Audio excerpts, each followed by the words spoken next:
Assalamualaikum warahmatullahi wabarakatuh. Assalamualaikum warahmatullahi wabarakatuh. Alhamdulillah, lisan kita selalu saja sebagai orang muslim memuji dan memuja Allah, dan kita tahu dengan penuh keyakinan dalam hati kita dua susunan kata ini alhamdulillah adalah kalimat bersyukur, berterima kasih kepada Allah Subhanahu wa taala atas segala nikmat yang Allah berikan kepada kita, bermula dari Allah memilih kita dari sekian banyak sperma yang tertumpahkan di rahim ibu kita, maka kitalah yang dilahirkan oleh Allah Subhanahu wa taala di muka bumi ini dan diberikan segala macam fasilitas. Kalau kita ingin menghitung nikmat Allah Subhanahu wa taala dari semenjak kita lahir, makanan, minuman, oksigen, air dan apapun, maka benar-benar tidak akan mungkin kita bisa menghitungnya. Dan Allah mengekalkan dalam firman-Nya, wa in ta'uddu ni'matallahi la tuhsuha. Kalau kalian ingin benar-benar menghitung nikmat-nikmat Allah, maka kalian tidak akan mampu menghitungnya. Dan Allah Subhanahu wa taala memudahkan kita dengan dua susunan kata ini. Alhamdulillah, dianggap kita sudah bersyukur. Dan Allah kekalkan dalam surah Ibrahim, la in syakartum la azidannakum. Kalau kalian bersyukur, maka pasti aku akan tambah. Dan nikmat terbesar yang harus kita selalu syukur dan kita jaga adalah Islam dan iman ini, Bapak Ibu sekalian. Karena dengan Islam dan iman kita jadi mengenal siapa pencipta alam semesta ini, siapa pencipta diri kita, lalu apa tujuan kita ada di muka bumi ini, serta juga apa yang boleh kita nikmati dari makanan, minuman, pakaian, pendapatan, pergaulan, dan mana yang tidak boleh. Biasa dikenal dalam agama Allah atau agama Islam ini adalah yang halal dan juga haram. Dan Allah berfirman dalam Al-Quran dikekalkan sampai hari kiamat nanti, وَلَا تَمُوتُنَّ إِلَّا وَأَنْتُمْ مُسْلِمُونَ. Dan jangan pernah kalian meninggal dunia kecuali dalam keadaan Islam. Kita harus bersyukur Allah masih memberikan kita kesempatan, diantaranya seperti duduk ini untuk mempelajari salah satu dari bagian agama Allah Subhanahu wa taala, dan tentu saja niatnya juga untuk mendekatkan diri kepada Allah Subhanahu wa taala. Semoga Allah ikhlaskan niat kita, dan alhamdulillah atas nikmat ini. Lanjutnya kita panjatkan salam hormat kita kepada utusan Allah Nabi besar Muhammad sallallahu alaihi wa ala alihi wa sahbihi wasallam, sebagaimana Allah telah perintahkan kita untuk mengucapkan salam hormat tersebut, dan tentunya sebagai balas jasa 23 tahun dari masa hidup beliau dihabiskan untuk agama ini. 13 tahun fase Mekah semuanya dengan hinaan, cacian, dan puncaknya adalah diusir dari kampung halamannya Mekah. Dan kita tahu bagaimana pedihnya orang kalau diusir dari kampung halamannya. Dan 10 tahun fase Madinah penyempurnaan agama Islam. Sampai turunlah firman Allah SWT dalam surah Al-Ma'idah, surah nomor 5 ayat 3. Al-yawma akmaltu lakum dinakum wa atmamtu alaikum ni'mati wa raditu lakumul islam adina. Hari ini aku sempurnakan agama kalian, itu agama Islam, dan nikmatku kepada kalian, maksudnya tidak butuh lagi mencari agama lain, dan aku ridho Islam sebagai agama kalian. Pertama, Bapak Ibu sekalian, kami ucapkan ahlan wa sahlan, selamat datang di tempat kami. Bertemu lagi tentunya ya, setelah sekian kali kita bertemu sebelumnya. Dan saya pribadi selalu memberikan dukungan untuk Bapak Ibu mendatangi majelis-majelis ilmu untuk belajar, karena memang pondasi agama kita adalah ilmu. Islam sangat memerangi kebodohan, malas, putus asa, dendam. Ya, ini semua tidak ada dalam kamus seorang muslim. Yang ada adalah ilmu pengetahuan, sehingga menepis kebodohan dan rajin bergerak, beraktivitas. Kita tahu hampir semua gerakan ibadah kita, ya, atau mayoritasnya itu bergerak dengan fisik. Kita disuruh bergerak. Haji dan umrah itu ada tawaf, ada sa'i, sholat ada gerakannya, dan seterusnya, jihad, ya, pergi ke masjid dan segala macam kegiatan-kegiatan tersebut. Ya, Islam juga memerintahkan kita justru memiliki karakter yang baik, akhlak yang baik, dengan memaafkan kesalahan orang, dengan memberikan kesempatan orang lain. Tidak ada dendam dalam Islam. Makin sering kita maafkan orang lain, maka makin terbuka pintu-pintu pahala yang sangat besar. Sebagaimana dalam surah An-Nur diceritakan bagaimana Abu Bakar radhiyallahu anhu pernah membiayai sepupu beliau selama hidupnya, dan ternyata pada saat terjadi kisah ifk ini kisah fitnah kalau Aisyah berzina sama Safwan radhiyallahu anhu, dan ini kisah bohong, tidak benar, disebarkan oleh Abdullah bin Ubay bin Salul, salah satu pimpinan orang munafik. Dan akhirnya Allah kekalkan dalam surah An-Nur. Pada saat itu Abu Bakar karena tahu ternyata Muslih bin Abi Muslih, sepupunya sendiri yang dibiayai selama ini, justru menyebarkan gosip yang tidak benar tentang Aisyah, maka beliau bersumpah atas nama Allah mengatakan, demi Allah mulai sekarang saya tidak akan bantu kamu lagi. Karena memang selama ini Abu Bakar membiayai hidupnya Muslih. Tapi ternyata Allah SWT turunkan dalam surah An-Nur, ya, memerintahkan agar Abu Bakar memaafkan Muslim bin Muslih, ya. Janganlah orang-orang yang telah diberikan kelebihan harta dan kalian malah memutuskan hubungan dengan orang-orang yang telah punya hubungan kerabat. Maka apalagi sudah bertaubat dari kesalahannya. Maka Abu Bakar pun membayar sumpahnya, kafarahnya. Memberikan makan 10 orang miskin. Kemudian beliau kembali membiayai Muslim bin Abi Muslih. Ini contohnya. Jadi Islam memang membentuk karakter kita menjadi orang-orang yang lebih baik dari sebelumnya. Ya. Dan pondasi dasarnya adalah ilmu. Dan ilmu ini Bapak Ibu sekalian tidak bisa Anda mengatakan, ya udah kapan saya ada waktu, nanti saya datang ke pengajian. Nanti aja saya kalau ada waktu baru saya baca Quran. Itu nggak boleh dalam prinsip seorang Muslim. Kita harus meluangkan waktu dan Bapak Ibu harus memahami kalau belajar ilmu seperti ini lebih kita butuhkan daripada makanan pada saat lapar, minuman pada saat haus, obat pada saat sakit, dan tempat tidur pada saat capek. Karena ilmu ini agama yang akan mengajarkan ke Bapak Ibu mana makanan, mana minuman, mana obat, dan mana tempat tidur yang boleh dan tidak boleh. Sehingga Anda punya panduan hidup. Makanya menuntut ilmu ini bukan pilihan. Dan kata Nabi SAW, talabul ilmi faridatun ala kulli muslim. Menuntut ilmu adalah wajib bagi semua muslim. Tidak mengenal umur. Masih muda kah, masih kecil kah, atau sudah tua, sudah berumah tangga, belum berumah tangga, ada kesibukan, tidak ada kesibukan. Gak ada alasan untuk tidak menuntut ilmu. Dan di masa sekarang, Bapak Ibu sekalian, Allah sudah mudahkan kita untuk belajar. Di masa dulu, contoh seperti Imam Bukhari rahimahullah, itu untuk mempelajari sebuah hadis, satu hadis saja, beliau butuh perjalanan 2 bulan, sebulan pergi, sebulan pulang. Datang ke satu tempat, seorang guru didengar, kemudian beliau belajar satu hadis, lalu kembali lagi ke negerinya. So sulit sekali, tidak ada alat komunikasi kayak kita sekarang. Sekarang bisa by telepon, bisa lihat di media. Handphone kita ini sekarang perpustakaan berjalan. Sangat rugi kalau kita nggak gunakan untuk menuntut ilmu. Harusnya kita gunakan untuk menuntut ilmu. Begitu juga dengan transportasi. Kayak Bapak Ibu datang misalnya dengan transportasi kendaraan mobil atau bus. Sekarang mungkin ada pesawat, ada kereta cepat, segala macam hal. Banyak cara yang kita lebih mudah sekarang ini untuk meraih pahala, ya. Saya melihat kalau kita bandingkan dengan di masa dulu, itu waktu mereka terlalu banyak untuk menyelesaikan satu masalah. Butuh waktu lama untuk mendatangi seorang guru atau untuk misalnya menanyakan kabarnya orang tuanya aja. Karena tidak ada telepon, tidak ada handphone di masa dulu. Di tahun 1980-an aja masih belum ada, gitu kan? Masih telepon rumah, belum ada handphone itu ya. Atau kita kembali mungkin sebelum ada telepon. Susah sekali orang kalau mau silaturahim atau menanyakan kabar ayah ibunya. Dia harus ke kampungnya, ke negerinya. Kalau sekarang hanya dengan WA, hanya dengan telepon, sangat mudah untuk berbakti dengan orang tua.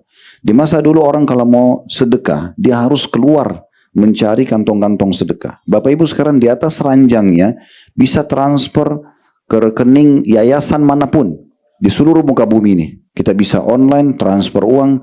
Mau buka puasa kan orang di Mekah pun dengan pahala yang besar di Ramadan bisa kita dengan transfer uang misalnya. Melalui travel yang berangkat kita titipin, tolong ya saya titip sana untuk buka puasain orang. Masa dulu mana bisa dari Indonesia. Mungkin beberapa kita mungkin para sepuh mendapatkan bagaimana jemaah haji dulu pergi ke sana naik kapal laut dengan perjalanan sebulan setengah yang baru sampai, belum pulangnya, sampai kadang-kadang sudah pamit dengan keluarga, mungkin tidak kembali lagi dan segala macam hal. Jadi yang kami ingin sampaikan, kemudahan-kemudahan ini maksimalkan Bapak Ibu sekalian, ya maksimalkan. Termasuk dengan datangnya Bapak Ibu di sini. Tentu bukan saya katakan berarti saya layak untuk Bapak Ibu datangi, bukan. Bapak Ibu datang ke siapa saja yang kira-kira kompeten di bidangnya dianggap, kemudian bisa berbagi ilmu. Karena memang agama ini semuanya baik dengan izin Allah SWT. Selama yang disampaikan dalilnya jelas, Allah berfirman, Rasulullah bersabda, maka kita ambil. Karena ada dalil, ada rujukan. Yang saya tidak sarankan belajar itu kalau Bapak Ibu datang ke orang yang ngelantur, ngomongnya sembarangan, tidak ada dasar hukumnya, tidak ada dalilnya, maka jangan didengar. Dan nanti Bapak Ibu salah dalam mendapatkan panduan, ya. Oleh karena itu harus juga kembali kepada rujukan yang benar. Baik, tema yang diminta tentunya wanita dalam Al-Quran dan hadis, begitu ya, atau tepatnya wanita dalam Islam. Mungkin poin ini penting sekali, bukan hanya buat ibu-ibu, tapi juga buat bapak-bapak ya. Karena laki-laki dan perempuan tidak bisa dipisah satu sama yang lain ya. Kita ini seperti saudara kandung, saudara kembar, cuma beda jenis kelamin. Itu laki-laki sama perempuan, digambarkan oleh para ulama dengan istilah syaqiq ya, atau seperti saudara kandung, karena nggak bisa dipisah. Di mana laki-laki ada perempuan, kan gitu. Cuma memang Islam datang mengatur masing-masing sesuai dengan ciptaannya. Nah, nanti akan kita pertemukan tentang bagaimana Islam mengatur wanita dan membentuk ya program-program dalam hidupnya. Itu beda sekali dengan orang-orang non-Muslim yang mereka memang tidak punya landasan wahyu, gitu ya. Yang pertama kita harus fahami bahwasanya Allah Subhanahu wa taala berfirman, ini pembukaan kita ya. Dalam surah An-Nisa surah nomor 4 ayat 32. Ini penting sekali untuk kita renungi sama-sama. Surah An-Nisa surah nomor 4 ayat 32 yang berbunyi, "Wala tatamannaw ma faddalallahu bihi ba'dakum 'ala ba'd." Janganlah sebagian mereka cemburu dengan sebagian yang lainnya. Siapa yang Allah sebut di sini? Siapa yang Allah bahas tidak boleh saling cemburu? Laki-laki dan perempuan. Lirrijali nasibun mimma iktasabu, bagi para laki-laki ada tugas-tugasnya. Ya. Ada tugas-tugas seperti sholat berjamaah di masjid, perempuan sholat di rumah, gitu kan? Laki-laki cari nafkah, perempuan urus anak-anak dan rumah, misalnya. Laki-laki itu pergi ngantar jenazah, perempuan tidak perlu ngurus jenazah. Laki-laki pergi jihad, berperang, perempuan tidak perlu pergi berjihad. Contohnya, walin nisai nasibu mimma iktasaban, dan para wanita juga punya tugas-tugas sesuai dengan ciptaannya. Was'alullaha min fadli, dan mintalah dari Allah karunia-Nya. Sesungguhnya Allah Maha mengetahui segala sesuatunya. Nah, ini Bapak Ibu sekalian landasan ya bahasan kita berhubungan dengan masalah laki-laki dan perempuan dulu ya. Walaupun yang kita bahas masalah perempuan, tapi di sini perlu kita punya batasan. Karena munculnya ide emansipasi wanita di barat, apa maksudnya? Perempuan harus sama-sama laki-laki semuanya. Mereka paksakan perempuan harus sama dengan laki-laki. Islam tidak mengajarkan itu. Ya, tidak mengajarkan itu. Karena memang berbeda. Laki-laki, Bapak Ibu sekalian, walaupun menangis darah, nggak mungkin bisa hamil. Ya, nggak mungkin bisa menyusui. Nggak mungkin. Ya. Jadi, memang Allah berikan untuk perempuan itu. Sebagaimana juga perempuan mungkin ada hal-hal yang tidak perlu dia masuk ke ranah laki-laki. Seperti pergi jihad, berperang. Udah ibu-ibu urus anak-anaknya di rumah. Kader para mujahidin di rumah, iya, itu benar.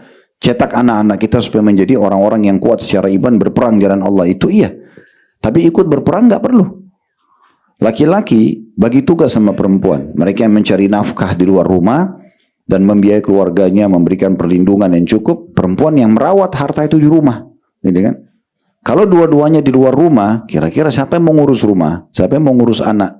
Atau kalau dua-duanya di rumah, siapa yang akan mencari nafkah? Kan gitu. Jadi perbedaan ini ada, tidak bisa kita pungkiri.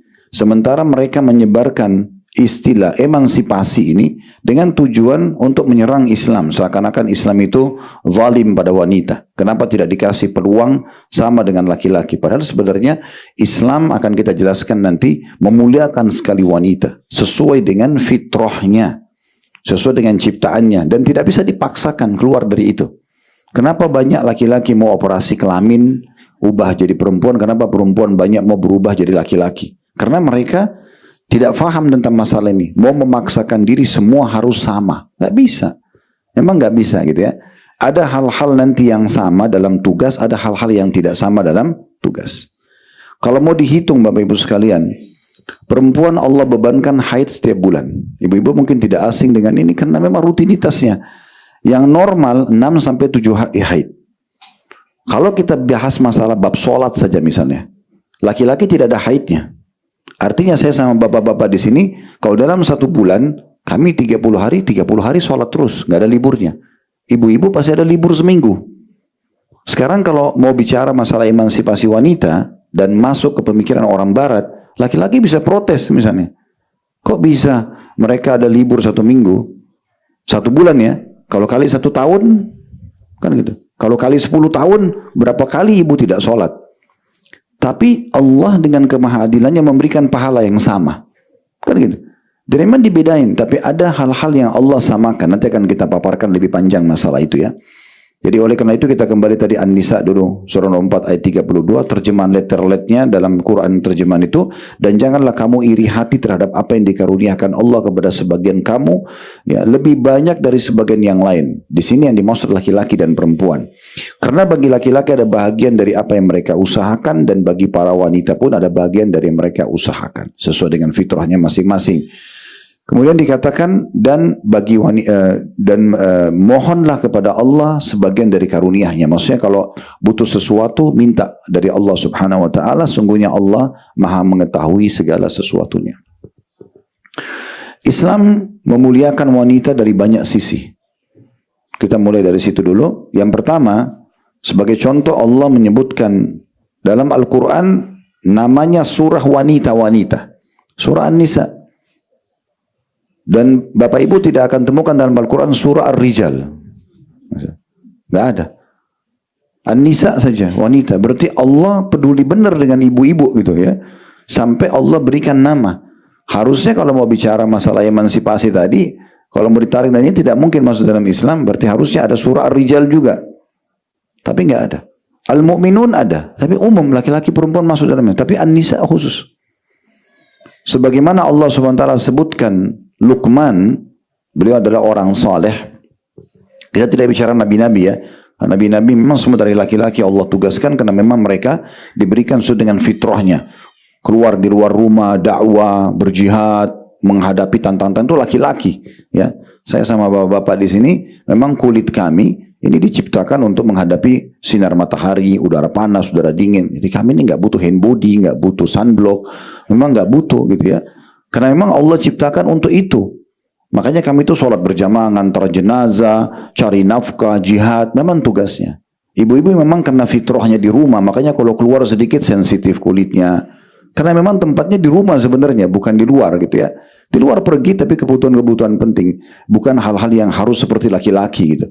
Ya, akhirnya menjadi pekerja-pekerja keras di luar itu nggak dibutuhkan. Ya. Kalau ada yang berkata, lalu bagaimana Ustaz membiayai hidup saya? Allah Subhanahu wa taala menjamin untuk semua wanita itu sebelum menikah walinya wajib memberikan nafkah. Wali, ayah kandungnya. Kalau ayahnya meninggal, semua pengganti ayah, pamannya, saudaranya dia gitu ya, memberikan nafkah. Kalau sudah menikah, suami yang merupakan orang lain, Bu. Ya, saya mungkin sama bapak di sini yang menjadi suami, kami bukan saudara, bukan paman, tapi begitu akad nikah, kewajiban kami memberikan makan, minum, tempat tinggal, transportasi, rumah semampunya, gitu ya. Makanya diperintahkan perempuan untuk taat sama suaminya, karena orang asing datang tiba-tiba memenuhi semua kebutuhan ibu, kan gitu. Nah ini juga bagian daripada yang harus diperhatikan. Baik, kita mulai dulu dari poin yang pertama. Allah SWT sebutkan surah An-Nisa dalam Al-Quran. Dan ini memang betul-betul menunjukkan kemuliaan secara khusus. Dan sebagaimana Allah sebutkan nama Luqman, seorang laki-laki soleh. Surah Luqman dalam Al-Quran. Allah juga sebutkan surah Maryam. Ya. Bukan Nabi Maryam, ibunya Nabi Isa. Tapi Allah sebutkan nama surah dengan namanya gitu ya. Begitu juga kita tahu itu yang kedua ya, bagaimana Allah sebutkan Maryam. Kalau yang pertama Allah sebutkan surah An-Nisa, yang kedua Allah berikan atau sebutkan nama Maryam khusus sebagai nama surah. Yang ketiga bagaimana Allah Subhanahu wa taala menjadikan istri Fir'aun yang salihah itu menjadi perumpamaan bagi manusia. Perumpamaan bagi manusia, dan juga dijadikan Maryam sebagai perumpamaan bagi manusia. Ini bisa Bapak Ibu lihat dalam surah At-Tahrim di akhir ayatnya ya. Di dalam ayat 11 dan ayat 12 ya. Di dalam surah At-Tahrim ini ada ayat 11 dan ayat 12, Allah Subhanahu wa taala menyebutkan tentang keutamaan dua wanita ini ya. Allah Subhanahu wa taala sebutkan secara khusus. Bisa dibuka surah At-Tahrim ayat 11 dan ayat 12-nya ya. Jadi nanti bisa Bapak Ibu juga jadikan sebagai rujukan ya. Ini surah nomor 66 dalam Al-Quran. Di ayat 11-nya Dan di ayat 12-nya ini Allah sebutkan tentang istri Fir'aun yang salihah walaupun suaminya kafir, bagaimana Allah balas dia dengan kebaikan, dan Allah berikan di ayat 12-nya itu tentang Maryam. Di ayat 11 saya bacakan yang berbunyi وَضَرَبَ مَثَلًا لِلَّذِينَ آمَنُوا امْرَأَةَ فِرْعَوْنَ إِذْ قَالَتْ رَبِّ ابْنِ لِي عِندَكَ بَيْتًا فِي الْجَنَّةِ وَنَجِّنِي مِنْ فِرْعَوْنَ وَعَمَلِي وَنَجِّنِي مِنَ الْقَوْمِ الظَّالِمِينَ. Dan Allah membuat istri Fir'aun sebagai perumpamaan bagi orang-orang yang beriman. Jadi wanita ini satu dijadikan contoh untuk semua orang beriman. Apa sebabnya? Ketika dia berkata, ya Rabbku, bangunkanlah untukku sebuah rumah atau istana di sisimu di surga atau dalam Firdaus, surga Firdaus, dan selamatkan aku dari Fir'aun dan perbuatannya, dan selamatkan aku dari kaum yang zalim. Jadi dia sempat mendakwahi suaminya Fir'aun tapi tidak mau, dan sampai Fir'aun akhirnya membunuh Asia ini, ya, dibunuh. Nah, waktu dia lagi disiksa mau dibunuh, dia sempat mengangkat wajahnya ke langit sambil berdoa, ya Allah, mengucapkan ini, bangunkanlah, karena dia akan meninggal, dia tahu akan meninggal, akan dibunuh oleh Fir'aun, dia akan tinggalkan istana selama ini yang dia hidup, maka dia minta, ya Allah, gantikan aku istana di surga dan selamatkan aku dari Fir'aun. Maka Asia pun akhirnya wafat dalam kondisi dibunuh oleh Fir'aun, gitu kan? Dan Fir'aun sempat heran melihat dia sambil mengatakan, wanita ini sudah gila, masa saya mau bunuh dia masih senyum? Karena dia waktu diminta doa ini, sebagian riwayat menyebutkan Allah perlihatkan sebelum dia wafat, diperlihatkan istananya di surga yang diterima doa yang dia ucapkan ini. Begitu juga dengan Maryam, wanita yang suci. Maryam ini disebutkan tidak pernah keluar dari rumahnya atau tempat dia ibadah kecuali darurat. Sehingga kalau Maryam keluar di sekitar Baitul Maqdis di masa hidupnya itu betul-betul menjadi sorotan mata orang-orang. Karena jarang sekali keluar. Cuma selalu di rumah dan ibadah kepada Allah Subhanahu wa ta'ala. Dan tidak asing kisah Maryam, bagaimana beliau alaihissalam itu sampai diberikan oleh Allah Subhanahu wa ta'ala makanan dari surga. Nabi Zakaria pun itu sampai kaget melihat kenapa ada buah-buahan di tempat ibadahnya Maryam, dan ditanya, dari mana kau dapatkan ini? Maryam mengatakan, dari sisi Allah. Allah memberikan rezeki kepada siapapun yang dia inginkan. Karena kesucian luar biasa, ya, menjaga hubungannya, tidak interaksi sembarangan sama lawan jenis, dia tidak melakukan hal-hal yang haram. Maka Allah selamatkan dia, dan Allah tiupkan ruh khusus dari dia atau dari sisi Allah SWT, yaitu ruhnya Nabi Isa alaihissalam, juga Nabi yang mulia. Itu yang Allah sebutkan di ayat 12-nya, wa Maryam ibnata Imran allati ahsanat farjaha fanafakhna fihi min ruhina wa saddaqat bi kalimati rabbiha wa kutubihi wa kanat minal qanitin. Dan ingatlah atau pelajarilah, kalau dalam Al-Quran ada kata-kata ingat berarti pelajari, ya. Pelajarilah Maryam binti Imran. Surah Al-Imran, Al-Imran artinya keluarga Imran, ayahnya Maryam. Ya. Ingatlah Maryam binti Imran yang memelihara kehormatannya, karena dia tidak pernah keluar rumah kecuali yang penting saja. Dia juga tidak pernah melakukan pelanggaran haram, tidak pernah disentuh oleh laki-laki yang bukan halal bagi dia, bahkan tidak sempat menikah, ya. Maka kami tiupkan karena kesucian dia, ya, di dalam rahimnya sebagian dari ruh atau ciptaan kami, itulah Isa alaihissalam, dan dia membenarkan kalimat Rabbnya dan kitab-kitabnya, dan dia termasuk orang-orang yang taat. Kemudian yang keempat, ya, Allah Subhanahu wa ta'ala menyamakan laki-laki dan perempuan dari sisi balasannya, ya, dari sisi balasannya. Dan ini tentu yang membuat tadi saya bilang sebagai contoh, Bu, ya, bagaimana kami berharap tentunya ibu-ibu tidak terpengaruh dengan apa yang disebarkan dalam poin emansipasi. Harusnya perempuan itu nuntut hak yang sama dengan laki-laki. Padahal sebenarnya yang Islam datang justru memberikan sesuai dengan porsi dan fitrahnya, tugasnya, tapi balasannya sama, gitu kan? Dan ini tidak mungkin dipaksakan, sehingga tidak perlu kita mengikuti kehidupannya orang-orang non-muslim itu, ya. Dalam surah An-Nisa, kembali lagi surah nomor 4 tadi, ya, ayat 1-nya Allah SWT mengatakan, ya ayuhan nasu attaqu rabbakumul ladzi khalaqakum min nafsin wahidah wa khalaqa minha zawjaha wa batha minhuma rijalan katsiran wa nisaa wattaqullaha alladzi tasaaluna bihi wal arham innallaha kana 'alaikum raqiba. Hai sekalian manusia, bertakwalah kepada Tuhanmu yang telah menciptakan kamu dari seorang diri, Adam alaihissalam, dan daripadanya Allah menciptakan istrinya, Hawa alaihissalam. Dalam beberapa riwayat, Hawa diciptakan dari tulang rusuk Adam yang paling kiri. Ya. Seperti itulah disampaikan dalam riwayat Nabi SAW. Dan dari keduanya, laki-laki dan perempuan, ini berarti menandakan persatuan di antara keduanya dan sama kedudukannya. Allah telah memperkembangbiakkan laki-laki dan perempuan yang sangat banyak. Dan bertakwalah kepada Allah, maksudnya selalu tunduk kepada Allah, yang dengan mempergunakan namanya kalian saling meminta satu sama yang lain.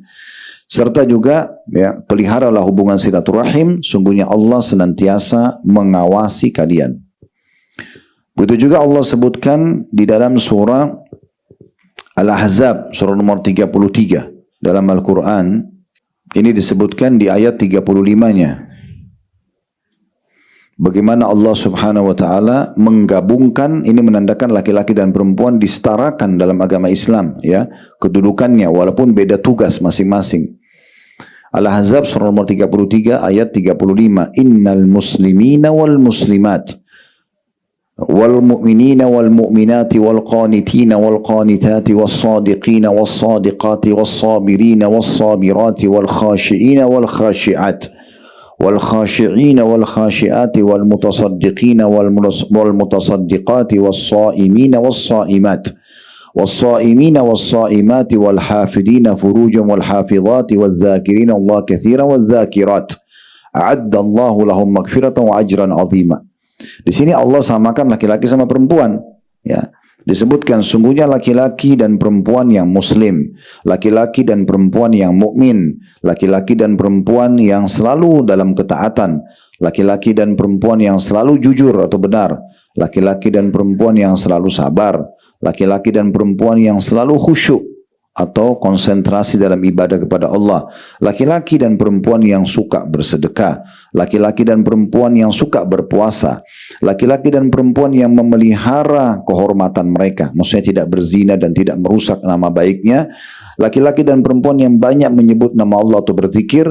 Allah telah menyediakan untuk mereka ampunan dan pahala yang besar. Di sini kita lihat Allah gabungkan laki-laki dan perempuan, laki-laki dan perempuan, itu ya. Semuanya disamakan oleh Allah subhanahu wa ta'ala, terutama dari sisi balasan. Walaupun tugasnya berbeda. Begitu juga selanjutnya Allah subhanahu wa ta'ala sebutkan di dalam surah An-Najm, ya, surah nomor 53. Di mana Allah subhanahu wa ta'ala menyebutkan di ayat 45-nya, ya. Di ayat 45-nya Allah subhanahu wa ta'ala berfirman, "Annahu khalaqaz zawjaini adz-dzakara wal untha." Dan bahwasanya dia Allah menciptakan berpasang-pasangan pria dan wanita. Ulama masukkan dalil ini tentang masalah penyamaan dalam Islam laki-laki dan perempuan. Artinya betul-betul Islam memuliakan wanita dan menyamakan dengan laki-laki sebagaimana Allah sebutkan. Begitu juga disebutkan dalam surah Al-Qiyamah, surah nomor 75 ya, dalam Al-Quran di ayat 39 ya. Faja'ala minhu az-zawjayn adz-dzakara wal untha. Dan Allah menjadikan daripadanya, maksudnya dari ya Adam dan Hawa, pasangan sepasang laki-laki dan perempuan, atau Allah jadikan dari sisinya sepasang laki-laki dan juga perempuan. Selanjutnya kita masuk yang kelima, ya. Di sini kedudukan wanita dalam Islam adalah kedudukannya sebagai anak perempuan. Kedudukan sebagai anak perempuan, ya. Jadi dalam Islam ini anak perempuan punya kedudukan yang luar biasa, dan bagaimana Allah subhanahu wa ta'ala menghardik dan menyalahkan orang-orang kafir Quraisy di masa jahiliyah pada saat mereka mengubur hidup-hidup anak perempuan mereka. Karena tersebar isu waktu itu kalau punya anak perempuan, maka anak perempuan ini ya sulit menjaganya. Karena kapan dia hamil di luar nikah nanti namanya orang tuanya rusak, dia tidak bisa dibanggakan untuk menjadi seorang kesatria di medan perang, dia tidak bisa mencari nafkah, maka mereka anggap itu memalukan. Jadi kalau mereka punya anak perempuan, biasanya kalau sudah lebih dari 2, 3, itu ada yang pasti dikubur, dibunuh hidup-hidup. Allah mengatakan wa idza mau'ulatun su'ilat. Pada saat anak-anak bayi yang dikubur hidup-hidup itu bi'ayyi dzambin qutilat. Kenapa mereka sampai dibunuh? Islam datang justru memuliakan anak perempuan. Kalau bapak ibu dikaruniai anak perempuan, dengarkan baik-baik hadisnya. Ibu dan bapak kalau sabar merawat mereka, Anak perempuan secara khusus. Anak laki-laki juga ada pahalanya. Tapi anak perempuan ini ada ekstra. Karena menjaganya hati-hati sekali. Saya tidak menyarankan perzinahan. Tapi kalau laki-laki berzina, dia nggak akan hamil. Tapi kalau perempuan berzina, hamil, ini sudah rusak semua masa depannya. Kan gitu. Tetes sperma masuk, dia hamil, udah rusak semua masa depannya. Rusak namanya, rusak nama keluarganya, anak yang lahir nggak jelas statusnya dan segala macam hal. Makanya kata Nabi SAW, Man ala jariyataini hatta tabluga ja'a yawmal qiyamati ana wa huwa wa dhamma asabi'ah. Hadis riwayat Muslim. Siapa yang benar-benar merawat dua anak perempuannya, ya, disebutkan sini dua anak perempuannya sampai balik, ya.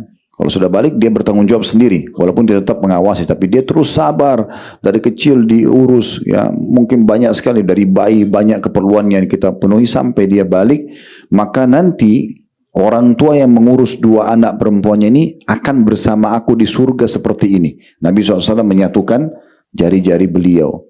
Ya, berarti menandakan kedekatan orang yang mengurus anak perempuan dengan Nabi SAW hari kiamat itu luar biasa. Sangat dekat.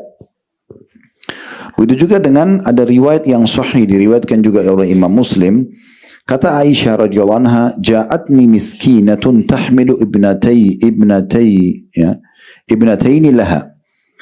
Telah datang seorang wanita yang miskin kepadaku, kata Aisyah radhiyallahu anha, suatu hari dan membawa dua anak perempuannya.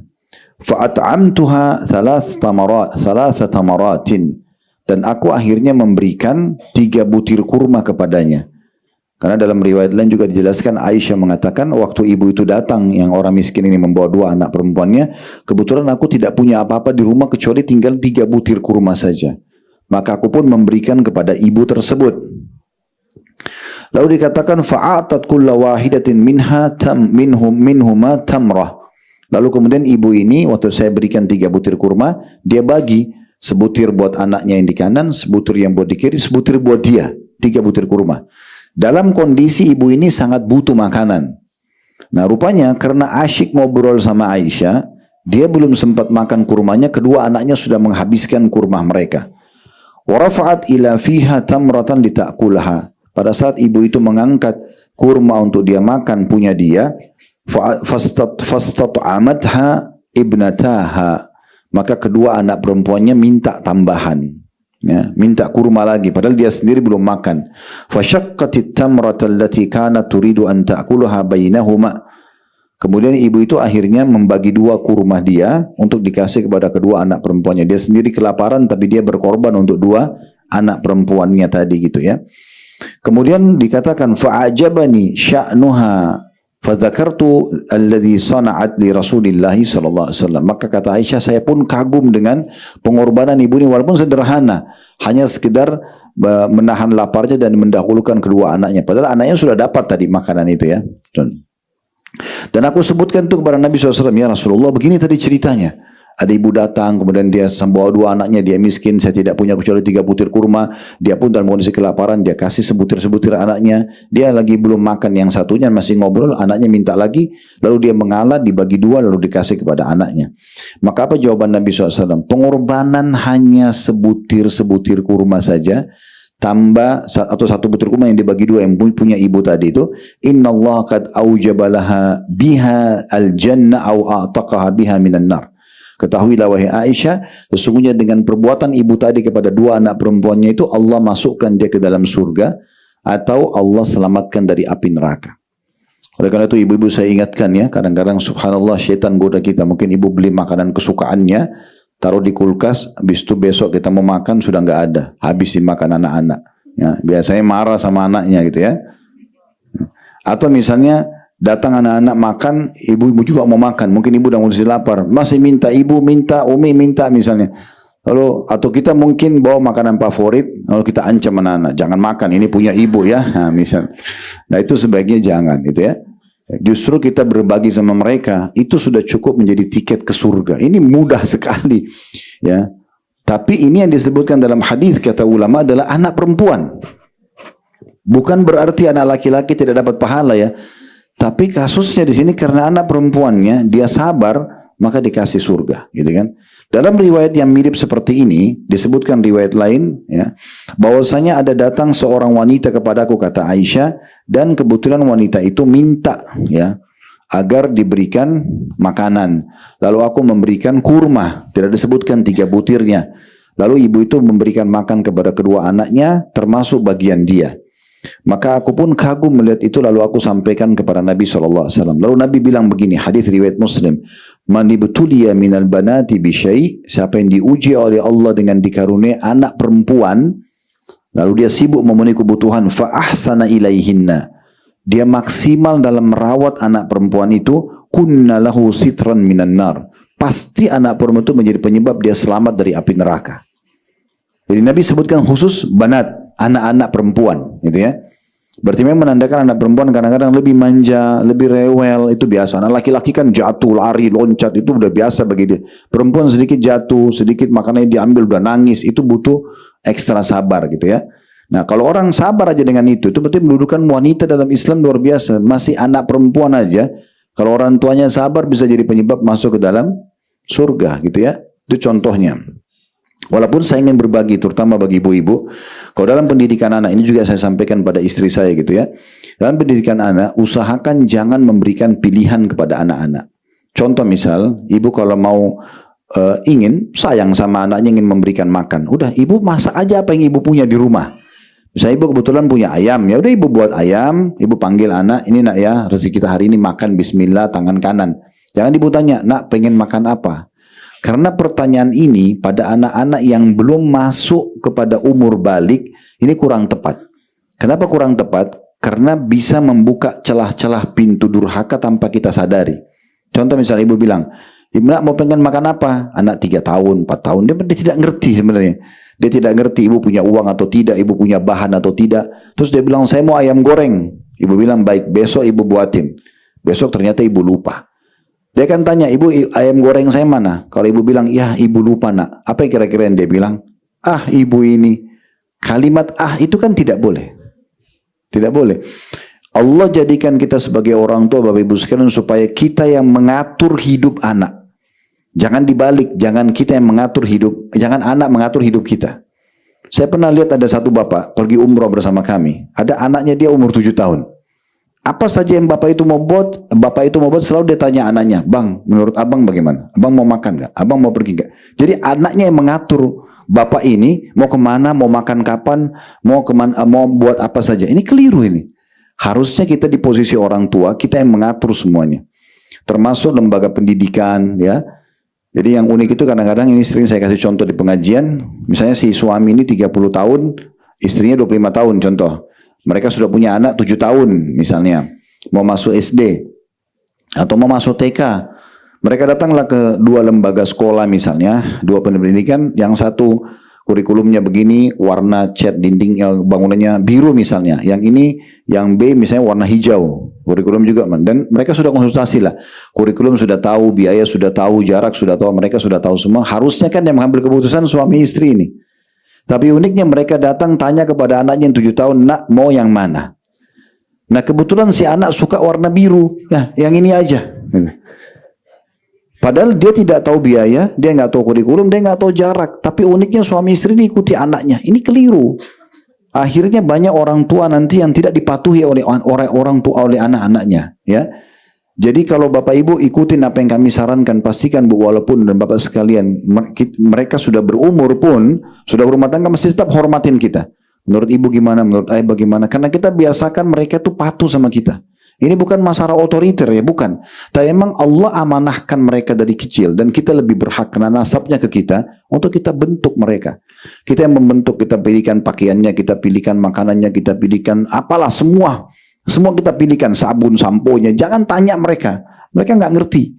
Bapak Ibu tinggal langsung memilihkan saja. Itu akan membuka pintu ke bakti atau bakti yang luar biasa. Ini pernah kami jelaskan dalam metode pendidikan anak. Salah satunya ya. Tapi bukan itu jadi bahasan kita. Kita sekarang membahas tentang kedudukan wanita di dalam Islam. Dan kita masuk poin kelima, masalah kedudukannya sebagai anak perempuan. Gitu ya. Kemudian selanjutnya, kedudukannya setelah menikah. Ya, menjadi istri. Ya. Dan ini luar biasa ya, Islam itu memang memberikan profesi dan status wanita terbaik. Dalam Islam itu yang paling baik pada saat ibu bisa menjadi istri, sempurna kalau jadi ibu, gitu ya. Bukan doktor, bukan profesor, bukan seorang wanita karir, bukan dalam Islam. Itu bukan tidak boleh. Bagaimana Ustaz kalau saya mau bersekolah? Silahkan, gak ada masalah. Mau kerja silahkan, tapi jangan lupa justru status yang paling tinggi itu menjadi istri dan menjadi ibu. Itu yang paling tinggi. Kalau yang sudah ada selesai, ibu sudah sampai pada tingkat tertingginya. Saya kasih contoh rasional. Kalau ada seorang wanita, anggaplah dia sangat cantik sekali, sempurna secara fisik, namanya harum, punya jabatan tinggi segala macam. Umurnya sudah 30 tahun. Lalu ditanya pada saat di satu acara keluarga, sudah menikah belum? Lalu dikatakan belum.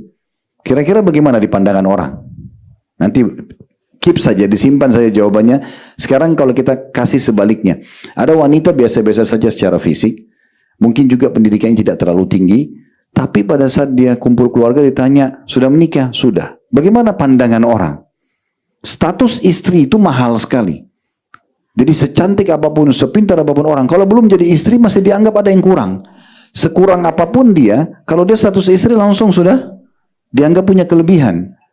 Kalau pernah dengar kisah bagaimana Hajar alaihissalam bergabung dalam kehidupan Nabi Ibrahim dan Sarah.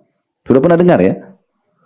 Bagaimana cerita awalnya Hajar bisa menjadi, nanti akhirnya nikah sama Nabi Ibrahim.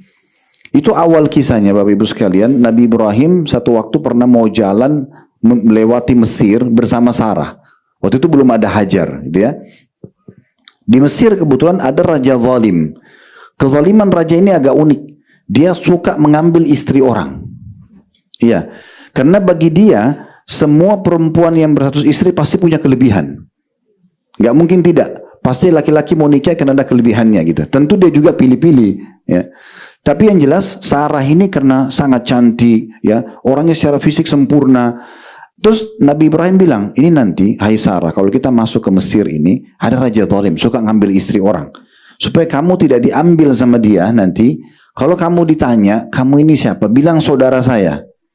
Maksudnya saudara dalam iman, gitu kan? Karena dia zalim. Kalau saya ditanya, saya juga bilang kamu saudari saya. Tapi waktu masuk di Mesir, ternyata karena sangat cantik Sarah ini, prajurit-prajurit zalim ini nggak pakai mau percaya, nggak mau lagi nanya kamu saudara atau bukan, diambil dibawa ke raja langsung. Raja juga dalam riwayat itu disebutkan karena cantiknya Sarah dia tidak sabar, dia mau jamah. Sarah pun berdoa kepada Allah Subhanahu wa taala agar diselamatkan dari keburukan raja ini. Tiba-tiba stroke tangannya, nggak bisa bergerak. Lalu di dalam kamar itu yang dia mau perkosa Sarah ini, maaf ini bahasa gitu. Jadi dia bilang, apa yang kau buat sama saya? Kata raja itu. Kata Sarah, saya berdoa sama Tuhan saya untuk diselamatkan dari keburukan kamu. Kamu mau jahat dengan saya. Lalu dia bilang, kalau gitu minta sama Tuhanmu agar saya disembuhkan. Saya tidak akan ganggu kamu lagi. Sarah berdoa depan dia, ya Allah sembuhkan orang ini. Karena minta doa ini spontan Allah terima, sembuh tiba-tiba. Raja ini pikir, ini main-main. Gitu. Kok bisa stroke tiba-tiba sembuh? Dia mau jama yang kedua kali Bapak Ibu sekalian.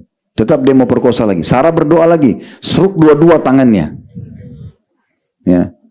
Akhirnya dia bilang, apa yang kau buat sama saya? Kata Sarah, saya berdoa sama Tuhan saya, diselamatkan dari keburukan kamu. Maka dia bilang, berdoalah sama Tuhanmu, saya janji tidak akan ganggu kamu. Sarah berdoa lagi, ya Allah sembuhkan orang ini. Sembuh tiba-tiba. Belum kapok, yang ketiga kali dia masih mau jama lagi. Coba Bapak Ibu baca kisah itu ya. Itu kisah masyhur. Maka Sarah berdoa, semua badan raja itu stroke kecuali mukanya saja. Dia udah nggak bisa bergerak. Lalu dia mengatakan, apa yang kau buat? Kata Sarah, saya berdoa sama Tuhan saya, selamatkan dari keburukan. Dia bilang, saya benar-benar sekarang berjanji tidak akan ganggu kamu lagi, dan saya akan panggil semua staf saya lah ya di kerajaan ini untuk jadi saksi. Berdoa saja supaya saya disembuhkan. Akhirnya Sarah berdoa, raja ini sekarang percaya sudah, kalau ini pasti ada bantuan dari dia tidak yakin sama Allah, raja itu zalim, dia tidak orang kafir. Maka dia pasti ada bantuan yang dari dia tidak bisa jangkau. Maka supaya dia tidak diganggu, menurut dia supaya Sarah tidak berdoa lagi keburukan buat dia hadiahkan wanita terbaik Mesir namanya Hajar. Nah dikasihlah hadiah untuk Sarah, gitu ya. Supaya nanti Sarah nggak berdoa lagi buruk buat dia. Nah itu awal kisahnya Hajar gabung sama Sarah. Dan tentu kisahnya cukup panjang. Sampai akhirnya Sarah suka mendengar Nabi Ibrahim mohon agar dikasih anak. Tapi Sarah mandul. Baru dia bebaskan, berikan Hajar kepada Ibrahim untuk dinikahi, lalu menjadi istri lah dia. Tapi awal kisahnya itu Raja Mesir zalim ini suka ngambil istri orang karena status istri. Itu mahal sekali itu, ya. Itu mahal sekali. Makanya kadang-kadang ada banyak orang sedih. Maaf kalau ada akhwat kita di sini belum nikah. Saya tidak maksud apa-apa, cuma memberikan gambaran. Karena kalau belum nikah, sudah 25 tahun, sudah 30 tahun. Orang tuanya pun kepikiran. Saya punya kisah unik waktu haji. Di travel yang Allah amanahkan, ada satu bapak datang kepada saya di musim haji di Mina pas lagi di kami ihram, lalu dia bilang, Ustaz, saya mau nyampaikan sesuatu. Saya bilang, baik silakan Pak. Dia cerita lah, beliau guru apa segala macam. Terus dia bilang, saya ini haji sama istri saya, dibiayai oleh anak saya. Tapi anak saya ini sudah 30 tahun atau 32 tahun belum menikah. Cuma karirnya tinggi, bagus jabatannya, pendapatan. Saya haji ini dibiayai oleh dia sama istri saya ini. Cuma saya kepikiran ini anak perempuan saya belum menikah. Itu fitrahnya orang tua. Kalau laki-laki 30 tahun masih biasa-biasa aja. Perempuan sudah jadi, karena ada masa manufos. Dia tidak bisa produksi lagi manusia gitu kan. Gak bisa hamil. Maka dia bilang, tolong Ustaz, bisa bantu cariin jodoh. Baik, saya bilang insya Allah Pak. Mudah-mudahan Allah mudahin ya. Saya tidak punya gambaran sekarang. Tapi di Indonesia kami kebetulan punya yayasan namanya Mawaddah Indonesia. Itu memang seperti biro jodoh syar'i ya. Ya, tapi ada tata cara dan ini yang kita hindari. Ini bukan biro jodoh orang buka website langsung lihat semua foto orang, enggak. Ada cara mekanisme yang membuat tidak ada terjadi itu tentunya ya. Dan Alhamdulillah setiap pekan ada saja yang menikah melalui yayasan kami, Alhamdulillah. Yang penting, nanti kita bantu Pak. Subhanallah, saya ini sering bercanda dengan jemaah laki-laki. Biasanya saya sama jemaah-jemaah laki-laki yang tidak bawa istri walaupun sudah menikah atau yang memang masih bujang. Saya sering panggil, bujang-bujang sini gitu, sambil bercanda gitu ya. Sama-sama ke masjid, sama-sama ke taklim biasanya. Pas habis selesai haji tanggal 13 Zulhijjah, tanggal 14-nya saya mau pergi sholat duhur di Masjid Haram bersama dengan beberapa jemaah yang memang tidak bawa istrinya. Terus saya bilang, ayo bujang-bujang, ayo ke masjid semua. Nah, kebetulan saya juga sambil bilang, saya juga ini bujang karena nggak bawa istri, saya bilang gitu sambil bercanda. Terus ada jemaah yang bilang, Ustaz, ini ditunjuk satu orang jemaah kita. Ini bujang bener Ustaz, nggak ada istrinya ini. Satu orang ini belum nikah. Saya panggil dia, memang betul antum belum nikah? Belum. Terus tiba-tiba saya ingat bapak itu. Saya bilang sama dia, sementara jalan ke Masjid Haram ini jaraknya cuma 100 meter. Saya bilang sama dia, antum mau nikah? Bilang mau Ustaz, gitu kan. Kenapa selama ini belum nikah? Belum ketemu lah apa segala. Terus saya bilang, ingat bapak itu ada jemaah kita. Iya Ustaz. Itu ada anak perempuannya. Antum pernah lihat? Pernah. Kalau saya nggak perhatikan karena jemaah banyak. Ratusan orang Masya Allah. Jadi akhirnya dia bilang, iya saya tahu Ustaz. Nah itu bapaknya bilang di Kemah Mina, minta dicariin jodoh. Antum mau nikah sama anaknya itu. Terus dia bilang, ya mau aja Ustaz. Dia bilang gitu, mau aja. Terus gimana orang tua antum? Dia bilang ibu saya sudah meninggal, ayah saya masih hidup. Tapi ayah saya ini, karena laki-laki ini sudah 35 tahun, belum menikah, masih bujang, perempuan ini 32 tahun kalau tidak salah. Terus kemudian si laki-laki ini bilang, saya nggak sebut-sebut nama ya, karena memang nggak boleh sebut nama. Terus dia mengatakan, ayah saya sudah amanahkan ke saya, mau nikah sama siapa saja. Ya udah, sekarang kita ke masjid ini, sholat duha, habis itu istikharah ya. Karena kan sudah lihat orangnya. Nanti kalau masalah karakter, keluarga nanti tanya. Istikharah aja dulu, hati tenang nggak melangkah menikah. Udah habis sholat duha saya panggil dekat saya sini sebentar. Sholat sekarang 2 rakaat istikharah. Jadi harus juga kita luruskan istikharah itu tidak harus mimpi Bu ya. Dan apalagi ada saya dengar di Indonesia ini kalau mimpi digigit ular katanya mau nikah. Ini nggak benar ini. Kalau nenek-nenek 90 tahun mimpi gigit ular masa mau nikah kan? Itu nggak benar. Itu pernah dengar nggak? Saya pernah dengar tuh kalau digigit ular katanya mau nikah itu nggak benar. Jadi ya itu mitos. Kalau istikharah itu bisa melalui mimpi, bisa melalui informasi. Kayak misalnya kita istikharah mau nikah sama seseorang, lalu kita dapat informasi baik tentang dia, itu sudah jawaban istikharah. Atau dapat informasi negatif misalnya kegiatan dia, maka itu juga jawaban sebenarnya ya. Ala kulli hal waktu itu dia sholat 2 rakaat, habis salam saya langsung bilang, bagaimana hati antum tenang nggak? Dia bilang iya. Oke, kita ketemu ya habis duhur. Nanti makan siang ketemu sama orang tuanya ngobrol deh. Kalau cocok, habis asar saya nikahkan. Kenapa? Karena syaitan suka menggoda. Gitu. Dan sekaligus juga ya kita perlu perbaikin, nggak perlu tunggu tanggal bagus, waktu bagus, apalah, oh dianggap ada yang kualat, ada yang, itu nggak benar. Allah ciptakan waktu semuanya berkah. Ada yang lebih baik, iya. Hari Jumat lebih baik daripada hari yang lain, iya. Bulan Ramadan lebih baik daripada bulan, iya. Tapi bulan-bulan dan hari lain tetap baik. Nggak boleh kita menganggap ada hari sial. Makanya kata Nabi SAW dalam hadis Bukhari, Allah berfirman, la tasubud dahr fa innid dahr. Jangan kalian caci maki waktu atau menyalahkan atau menganggap sial karena aku penciptanya, kata Allah SWT. Ringkas cerita, habis duhur kami ketemu, akhirnya saya panggil orang tuanya, saya suruh tim panggil, tapi ukhtinya ini lagi tidak ada gitu ya. Lagi tidak tahu kemana, ibu bapaknya saja. Saya tanya, Pak, kemarin di Mina Bapak bicara mau cariin jodoh anaknya, ya. Oh iya betul Ustaz. Bapak tahu nggak jemaah kita namanya Fulan? Oh tahu. Mas itu ya, iya. Baik, itu tadi sebelum dulu saya tanya, katanya juga dia belum nikah. Saya tanya mau nikah enggak? Saya tanya, saya sudah kenal anak bapak enggak? Maksudnya sudah pernah lihat, sudah. Dan dia mau katanya. Bapak setuju enggak? Oh kalau saya terserah anaknya. Tanya istrinya, oh terserah anaknya. Baik, panggil anaknya, cari. Entah di mana anaknya waktu itu ya. Tapi yang jelas habis itu datang, kami tanya depan orang tuanya, kenapa ukhti belum nikah? Terus dia tiba-tiba nangis. Karena dia bilang saya masih mau bakti sama orang tua saya masih mau, saya ini baru hijrah, sudah mulai ikut taklim, nanti takut suami saya larang taklim, apalah banyak syubhat gitu. Semua syubhat itu saya coba jawab. Akhirnya saya sampaikan, nah ini ada jemaah kita sudah tahu orang ini, dia bilang ya saya kenal, itu tadi saya tawarin dan dia mau. Ayah juga kemarin bicara di kemah katanya mau nikah. Kalau mau sekarang istikharahkan. Kalau memang cocok, habis asar saya nikahkan. Nanti di Indonesia baru acaranya. Tapi nikah di Mekah dulu. Nikah syar'i dulu gitu ya. Akhirnya mereka, saya bilang habis makan siang silakan. Mereka bilang Ustaz tidak usah makan siang. Tidak jadi makan siang karena sudah mau istikharah. Kaget dengan berita ini. Kebetulan saya satu lantai sama mereka. Jadi kamarnya bersebelahan. Saya juga sendirian waktu itu. Mereka habis istikharah. Setengah jam, 1 jam datang. Ini matanya sudah bengkak pada nangis-nangis ini. Terus kemudian datang habis itu, ya Ustaz, apa-apa kami setuju. Ya udah, saya cari ini si Bujang, telepon teman-teman. Mana Bujang ini? Bujang tidak ada. Saya cari nggak ketemu. Cari teman-teman jemaah nggak ada. Ternyata dia lagi tidur dia. Disuruh bangun, bangun ini jodoh antum sudah datang. Akhirnya bangun dia. Datang ke kamar terus ngobrol di situ mungkin setengah jam, nanya apapun yang jadi beban pikiran, bagaimana ini semua oke, cocok, klop ya. Habis asar nikah ya, nikah. Alhamdulillah habis asar menikah.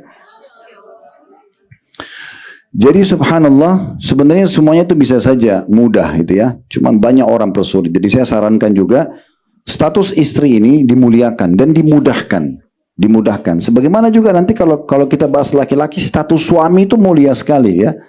Jadi saya sarankan Bapak Ibu jangan persulit pernikahan anak-anak ya. Dan ini saran saya saja, jangan hubungkan pernikahan untuk mendapat status istri atau suami itu dengan prestasi dunia. Tidak harus orang menikah itu sarjana dulu, tidak harus. Apalagi S2, apalagi S3. Sudah sarjana, cari kerja dulu nak. Sudah kerja harus punya rumah dulu nak, harus punya mobil dulu, harus punya motor dulu. Ini syahwatnya dia ini mengganggu dia. Bapak Ibu ngomong gitu pada anaknya, enak pasangannya ada, anak kita kesian gitu kan.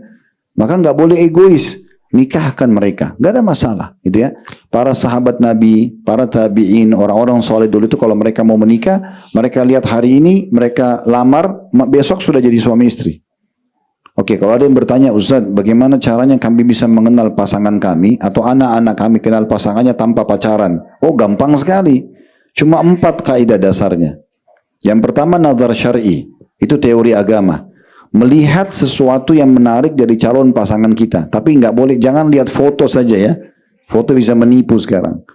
Ya, bisa diedit-edit segala macam gitu ya. Tapi harus ngelihat langsung dan yang dilihat wajah dan telapak tangan.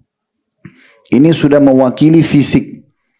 Muka akan selalu interaksi, telapak tangan juga mewakili tentang fisik. Jadi tidak perlu lihat dadanya, lihat rambutnya, lihat segala macam itu enggak. Nazar syar'i. Kata Nabi SAW kepada sahabat yang mau menikah, lihatlah sesuatu yang bisa menarik dari calon pasanganmu, gitu kan. Kemudian yang kedua, kenali keluarganya. Secara umum saja. Oh, keluarga ini dikenal keluarga baik-baik di kampungnya atau di kota. Itu cukup, itu sudah cukup. Keluarga pendidikan. Itu sudah mewakili siapa orang yang akan kita menikah. Secara umum. Kemudian yang ketiga, tentu keluarga baik-baik kita berharap juga buah tidak akan jauh dari pohonnya gitu ya. Yang ketiga itu lingkungannya. Kita bisa tanya calon pasangan ini kalau weekend paling bagus tuh kalau lagi santai, lagi libur, Sabtu Ahad misalnya, ngapain aja. Kalau dia bilang, oh saya setiap weekend ke diskotik, ke bar, misalnya. Contoh, ya itu. Atau ada yang mengatakan, oh kalau saya weekend biasa saya bakti sama ibu saya hadir majelis ilmu, saya ke perpustakaan. Nah kan kita sudah ambil kesimpulan, sederhana sekali gitu. Yang keempat tinggal istikharah. Selesai gitu ya. Bapak ibu yang khawatir anak-anaknya bergaul bebas, paling gampang nikahkan. Menambah satu piring makanan di atas meja makan kita untuk anak mantu, lebih baik sehingga anak kita aman daripada kita biarkan dia bergaul bebas. Akhirnya rusak nama kita, rusak namanya dia. Kan gitu. Itu lebih baik. Ini poin yang mungkin perlu kami kasih masukan, tapi ini cuma penawaran saja ya, maksudnya saran saja, bukan sebuah keharusan tentunya untuk mempermudah masalah status pernikahan tadi. Nah, kalau perempuan sudah jadi istri, coba renungi ibu-ibu yang status istri ini luar biasa. Banyak sekali hadis keutamaannya, tapi hadis ini kalau kita renungi baik-baik ini luar biasa. Kata Nabi SAW mungkin dalam hadis riwayat Ahmad, "Idza shallat khamsaha." Kalau perempuan itu sudah menjaga sholat 5 waktunya, status istri ya, dia sholat 5 waktu. Di sini ibu perlu renungi, ibu nggak disebutkan sholat sunnah, sholat qobliyah, sholat ba'diyah, sholat dua, sholat taubat, sholat wudu, sholat malam nggak disebutin. Artinya kalau ibu kerjakan sholat sunnah sudah nilai plus itu. Jaga 5 waktu sholat saja nih, subuh, duhur, asar, maghrib, isya. Ini paling 10 menit, 10 menit, 10, ini 10 menit bagi orang Indonesia sudah luar biasa ini ya. Karena kita ahli banget kalau lomba sholat bisa juara. Jadi anggaplah 10 menit ya. Ini seperti 50 menit. Ini saja ibu jaga. Kalau istri atau seorang wanita menjaga 5 waktu sholat. Kalau dia sholat sunnah ini berarti tambahan ya. Ini 5 waktu sholat yang wajib saja. Wasamat syahraha. Dan puasa bulan Ramadan. Yang wajib saja setahun sekali. Senin, Kamis, Ayyamul Bid, 9 hari pertama bulan Zulhijjah, 9 dan 10 Muharram. Ini tambahan plus. Kalau ibu lakukan itu luar biasa sudah. Tapi kalau ibu sholat 5 waktu saja yang wajib, puasa Ramadan sebulan, setahun sekali. Kemudian dikatakan wahafidat farjaha, dan dia menjaga kemaluannya, tidak berzina. Ya. Kemudian wa'ata'at zaujaha, ini yang keempat, dan dia taati suaminya. Apapun suami bilang, iya, selama bukan maksiat. Ya. Syukurnya bu, dalam Islam tidak ada poliandri. Ibu nggak boleh punya 2 suami. Iya. Poligami kan ada dalam Islam, laki-laki punya lebih dari 1 istri. Karena kalau istrinya kalau dia poligami, ini hamil, jelas siapa ayahnya. Tapi kalau perempuan poliandri 2 suami hamil, siapa ayahnya ini? Kan nggak jelas gitu ya. Artinya ibu hanya bakti sama 1 laki-laki ini saja. Sama ini 1 orang saja. Maka kemas baik-baik suami ibu, cari ridhonya, ibu mati masuk surga. Makanya syaitan sering membuat ibu selalu emosi, tidak suka, masalah sama suami. Padahal ini 1 orang ini yang Allah jadikan sebagai ya kunci surganya gitu ya. Makanya dikatakan wa ta'at zaujaha, dia taat sama suaminya. Dia berikan pelayanan yang terbaik pada suaminya. Dikatakan qila laha, akan dikatakan padanya nanti, udkhulil jannata min ay abwabil jannati syi'ti. Masuklah dari pintu surga manapun yang kamu mau. Cuma jaga 4 ini. Salat 5 waktu, puasa Ramadan, menjaga kesucian kemaluan, tidak selingkuh, tidak zina, melayani ustaz dan suami dengan baik, selesai, masuk surga. Laki-laki tidak ada seperti ini, ya. Banyak harus ada jihad, ada banyak bab-babnya gitu ya. Tapi perempuan itu dimudahkan oleh Allah. Itu status istri. Makanya saya sarankan yang sudah status istri nggak usah terlalu banyak programnya, ya. Program itu di luar itu tambahan oke lah. Tapi jangan gara-gara mau kumpul sama teman-temannya tinggalin suami, tinggalin anak, bengkalekan rumah. Ini yang pintu surganya ditinggalkan, yang pernak-pernik didahulukan. Ini keliru. Pernak-pernik boleh kumpul sama teman-teman, jalan seperti ini, pengajian, urus keluarga, silaturahim, jenguk orang sakit. Tapi jangan yang utamanya ditinggalkan. Ini seperti ibu sholat sunnah tapi sholat wajib ditinggalkan. Kejar ikan teri, ikan pausnya lepas gitu kan. Nah ya ini harusnya diperhatikan. Ini hadis luar biasa ini. Kemudian juga dikatakan kepada Nabi SAW dalam hadis riwayat An-Nasai, qila li Rasulillah ayyun nisa'il khair. Ditanyakan kepada Nabi SAW, wanita mana yang paling pantas kita kasih penilaian terbaik? Maka Nabi SAW sebut status istri ini. Qala allati tasurruhu idha nadhar. Seorang istri yang kalau dilihat oleh suaminya senang. Selalu senyum, selalu ramah, tatapan matanya syahdu, ucapannya santun, jamaan tangannya ramah, hatinya selalu lembut. Itu kalau dilihat oleh suaminya suka. Kalau suami ibu mau ibu pakai baju merah, pakai saja merah, nggak apa-apa. Biar ibu nggak suka, nggak apa-apa. Karena ibu pakai buat dia, bukan buat ibu, gitu kan? Kalau ibu dilarang pakai daster, jangan pakai daster depan dia maksudnya, ya. Jadi apa saja yang dia mau, kalau dilihat itu kata Nabi SAW, ini wanita terbaik. Suaminya suka apa itu? Suami suka ibu nanta rumah seperti ini, tata seperti itu saja. Suami suka ibu masak ini, masak itu saja, selesai, gitu kan? Ibu kalau mau disayang sama suaminya, saya kasih resepnya, mau nggak? Ini jaga 3 hal saja. Jaga pandangan matanya. Benar, apa yang suami suka, ibu ya penuhi. Yang dijual oleh perempuan pelacur di luar sana yang banyak ganggu rumah tangga orang, yang membuat pandangan laki-laki suka. Bajunya seksi, ya, suka berpenampilan seperti apalah, ya, ngerayu ini segala macam. Itu kan yang dijual sama dia, ya. Itu yang dijual. Harusnya ini ada pada istri, bukan pada pelacur ini. Kadang-kadang banyak laki-laki tergoda dengan mereka, padahal sebenarnya cuma menipu. Dia menggoda, tipu. Dia pakai, semua laki-laki lain yang sama. Kalau istri kan hanya untuk suaminya. Jadi semua yang suami suka, pakai. Ya, perlihatkan itu. Yang suami tidak suka, jangan. Ibu tahu ada keluarga kami bercerai, Bu. Saya tanya suaminya, kenapa bercerai? Ini menikah puluhan tahun. Karena dekat sama saya suaminya mengatakan begini, karena saya tidak suka istri saya rambut pendek. Dia ngomong gitu. Itu cerai gara-gara itu sebabnya. Tapi karena tidak ada yang korek dari dia, tidak ada yang tahu. Saya duduk, kenapa mau cerai? Masalahnya dia bilang, saya tidak suka istri saya rambut pendek. Saya suka yang rambut panjang. Saya ini kalau di luar rumah, dia perempuan rambut panjang, saya tergoda. Jadi saya mau istri saya rambutnya panjang. Tapi kalau saya bilang, rambutmu dijaga ya. Enggak, saya begini terserah mau terima atau tidak terima ya sudah. Tapi dia sabar sekian tahun meledak juga. Jadi bom waktu. Udah ditinggalin istrinya. Karena selalu nggak mau dengar gitu. Salahnya apa sih kalau rambutnya dipanjangin suaminya mau? Ibu terbiasa pakai daster sebelum nikah. Setelah nikah sama suami pernah hidup di Amerika, pernah hidup. Mau perempuan yang terbuka pakaiannya depan dia nggak ada masalah. Dikasih hadiah baju pakai, jangan ditaruh di lemari. Dipakai, gitu banyak orang gitu. Diberikan oleh suaminya. Banyak suami sampaikan sama saya keluhan. Ustaz, saya belikan baju yang saya suka nggak mau dipakai. Terutama pakai baju tidur gitu ya. Orang biasa bilang baju tugas gitu ya. Nggak mau dipakai. Mau-maunya sendiri. Bu, ibu harus tahu karakter perempuan sama laki-laki beda. Karakternya beda. Ibu itu dominan perasaan. Kami laki-laki dominan akal. Perasaan itu beda sama akal ya. Kalau akal itu dia solusi. Langsung kalau ada masalah solusi. Saya kalau sama bapak ini bawa mobil, kemudian ban mobil kami pecah. Maka yang kami pikir langsung solusinya, bengkel di mana. Kami nggak akan bahas lagi kenapa ban itu pecah. Laki-laki biasa begitu. Ibu kalau cerita sama suami, ini rumah bocor, itu otaknya lagi jalan, pikirannya solusinya apa. Kalau ibu beda, perasaan. Ibu kalau naik mobil, ban mobilnya pecah, ibu nggak cari bengkel, ibu turun lihat bannya dulu. Kenapa pecah ya?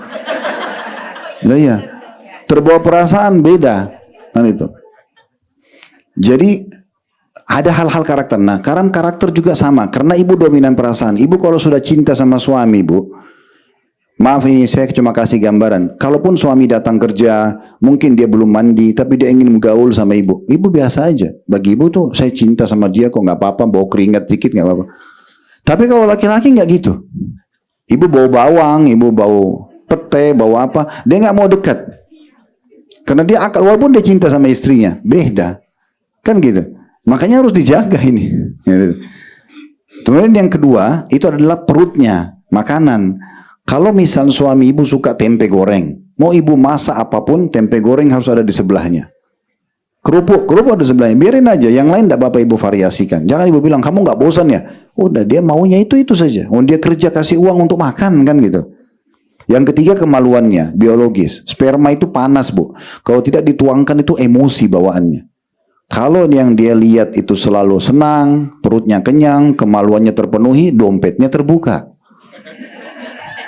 Ini penampilannya sudah berantakan, makanannya nggak enak, diajak biologis nggak mau, terus minta duit. Nggak ada, kan gitu.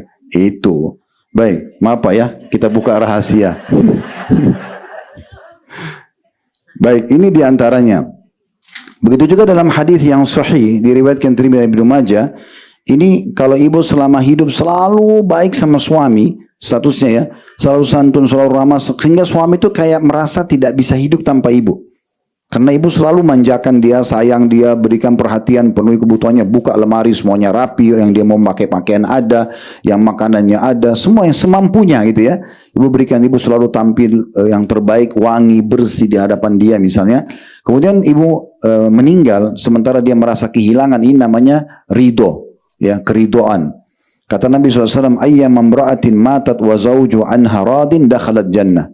Istri manapun, statusnya istri nih, yang kalau dia meninggal sementara suaminya ridho, maka dia dijamin masuk surga.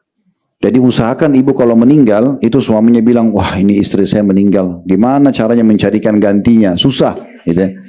Iya, jangan sampai ibu meninggal kemudian suami bilang alhamdulillahi rabbil alamin. Meninggal orang yang selama ini cerewet, banyak tuntutan, susah diatur. Nah ini hadisnya begitu ya. Saya ketemu dengan satu pejabat kita, tapi beliau ditugaskan di luar negeri, tidak sengaja ketemu di bandara Jeddah kemarin, kemudian ngobrol-ngobrol, ternyata cukup tinggi jabatannya, kemudian dia bicara sama saya umurnya mungkin 60 tahunan, saya bilang, bapak nggak sama ibu jalan? Oh Ustaz, istri saya baru saja meninggal gitu ya. Terus saya sambil bercanda, bapak nggak nikah lagi? Aduh susah Ustaz, saya soalnya di mana-mana kebayang dia terus, jadi saya nggak bisa nikah lagi, ngomong gitu. Karena selama ini selalu istrinya ada di hadapannya. Ada satu teman saya, teman dekat saya, doktor, beliau ngajar di Jami' Imam di Riyadh. Dia cerita, tapi ini pengalaman dia pribadi ya. Dia mungkin tidak tahu kita di Indonesia, tapi dia bicara pribadi. Dia bilang, saya sering kali kalau pulang ke Saudi, setiap datang ke Indonesia, beliau bisnis kebetulan, bolak-balik saya kenal baik, beliau sering bolak-balik ke Indonesia. Nah, bilang satu waktu, saya biasa kalau balik itu 9 jam penerbangan, istirahat tidur. Sholat, makan, tidur gitu kan. Tapi ada satu penerbangan dia bilang, saya tidak bisa tidur 8 jam itu saya terbuka mata saya terus. Karena di sebelah saya ada suami istri orang Indonesia, dia bilang, bapak ibu ini. Itu mereka sepanjang jalan tidak tidur. Yang dikerjakan oleh istrinya, dia bilang, ini yang mengganggu saya, dia bilang. Ini setiap suaminya lihat apa, istrinya sudah berdiri. Dan dia bisa baca suami ini lagi haus, butuh air kah. Pokoknya suaminya dipijitin 8 jam non-stop. Terus dia bilang, apa semua perempuan Indonesia begitu? Dia tidak tahu kalau cuma ibu itu mungkin, ya Allah. Tapi dia bilang itu mengganggu saya. Ternyata ibu ini bukan pikirin dirinya, tapi pikirin suaminya. Itu luar biasa gitu. Ya.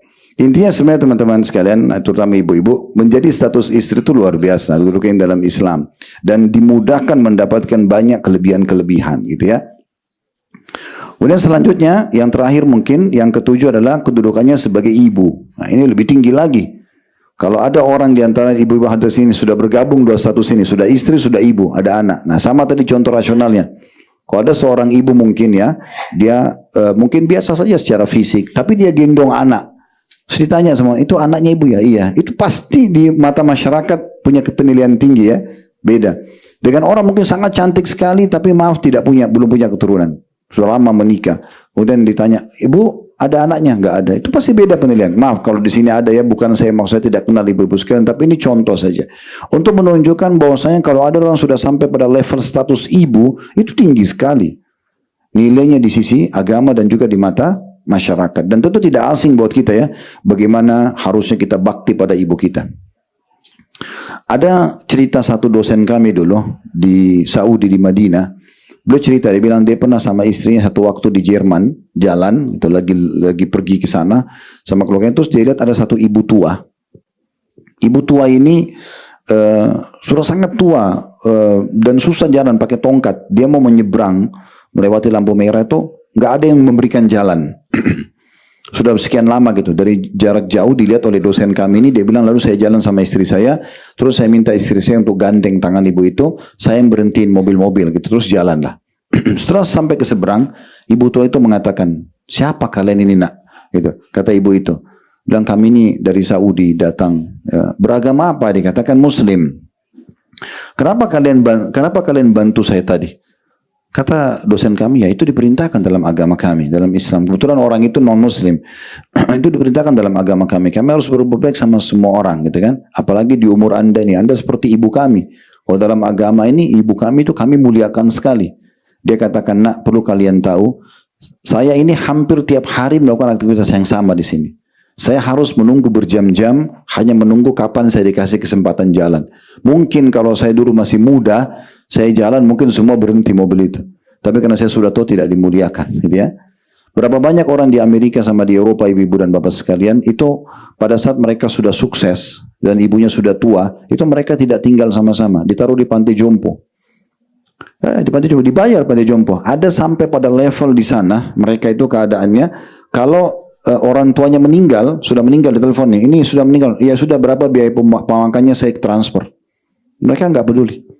Mereka anggap itu jadi beban kalau harus urus orang tuanya. Beda sekali dengan Islam. Kita justru mau muda, mau tua, ibu ayah kita harus bakti. Apalagi ibu. Nah dalam bab bakti sama orang tua, kita harus pahami poin ini juga ya. Dalam pelayanan, ibu kita didahulukan. Pelayanan. Misal ibu kita mengatakan, nak tolong ambilin ibu air. Misal. Ayah kita mengatakan, nak tolong ambilin ayah air. Yang mana kita dahulukan? Ibu kita. Ini maksud daripada hadis waktu seorang sahabat mengatakan, ya Rasulullah, siapa yang paling pantas saya layani? Kata Nabi SAW, ibumu. Sampai 3 kali baru ayahmu. Ini pelayanan. Bukan dalam segala hal, Bu. Ya, bukan dalam segala hal. Ada hal-hal yang ibu tidak boleh masuk ke ranah itu. Seperti contohnya nasabnya anak. Walaupun ibu yang mengandung 9 bulan tetap nasab itu kepada ayahnya. Anak perempuan tidak boleh nikah kecuali dengan izin ayahnya. Ini wali. Biar ibu setuju nikah anaknya ibu, tapi kalau ayahnya tidak setuju nggak boleh. Kata Nabi SAW, wanita manapun yang menikahkan dirinya tanpa izin walinya ayahnya, nikahnya batal. Karena di Indonesia biasanya ada sebagian anak laki-laki dia lamar nih, misalnya calon perempuan, ayahnya tolak. Kemudian dia datang ke ibunya si perempuan, dikasihlah hadiah segala macam, kena menyentuh perasaannya, lalu ibunya setuju. Dari pernikahan ini umumnya perceraian terjadi. Karena tidak izin walinya. Nikahnya dianggap batal, gitu kan? Nah ini ibu tidak boleh masuk ke ranah itu. Yang ibu bisa masuk ke ranah itu adalah ibu pelayanannya. Ibu didahulukan iya, gitu kan? Tapi nasab, pernikahan ini tidak ada hak ibu di situ ya. Jadi kita perlu ada batasan dalam bakti sama orang tua kita. Tapi intinya kedua orang tua harus kita muliakan, ya harus kita muliakan. Dan tidak asing firman Allah Subhanahu wa taala dalam surah Al-Ahqaf ayat 15. Di mana Allah Subhanahu wa taala menyebutkan perjuangan seorang ibu dalam mengandung ya. Ini yang menyebabkan kenapa dia didahulukan dalam pelayanannya. Al-Ahqaf ayat 15, "Wassaynal insana biwalidayhi ihsana, hamalathu ummuhu kurhan wa wada'athu kurha, wa hamluhu wa fisaluhu 30 syahra, hatta idza balaga ashuddahu wa balaga 40 sana, qala rabbi auzi'ni an ashkura ni'mataka allati an'amta 'alayya wa 'ala walidayya wa an a'mala salihan tardah wa aslih li fi dhurriyyati inni tubtu ilaika wa inni minal muslimin." Terjemahannya, kami perintahkan kepada manusia supaya berbuat baik kepada ibu bapak atau kedua ibu bapaknya. Ibunya mengandungnya dengan susah payah dan melahirkannya juga dengan susah payah. Mengandungnya sampai menyapinya, menyusuinya adalah 30 bulan. Ini yang paling sempurna. 2 tahun menyusui ya, dan sisanya mengandung. Sehingga apabila dia telah dewasa, si anak ini, dan mencapai umur 40 tahun, ini kita dianjurkan semua kita kalau sudah sampai 40 tahun selalu ulangi doa ini. Dia mengatakan, ya Tuhanku, tunjukilah aku untuk mensyukuri nikmat engkau yang telah engkau berikan kepadaku dan kepada ibu bapakku, dan supaya aku dapat berbuat amal yang saleh yang engkau ridhoi. Berilah kebaikan kepadaku dengan memberi kebaikan kepada anak cucuku. Sesungguhnya aku bertobat kepadamu dan sesungguhnya aku termasuk orang-orang yang berserah diri. Telah datang kepada Ibnu Umar telah datang kepada Nabi SAW, Bapak Ibu sekalian, ini riwayat yang sahih, riwayat Bukhari Muslim ya. Telah datang kepada Nabi SAW mengatakan, ya Rasulullah, saya ingin berperang bersama anda, saya ingin hijrah dengan anda, tinggal di Madinah, sholat dengan anda. Ini amalan yang luar biasa, mulia sekali gitu ya.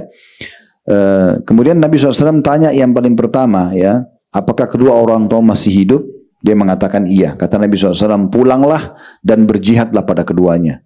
Ya, padahal itu anak muda itu tadinya mau pindah ke Madinah, mau tinggal dengan Nabi, mau sholat dengan Nabi, mau perang dengan Nabi, tapi Nabi SAW suruh dia bakti sama orang tuanya.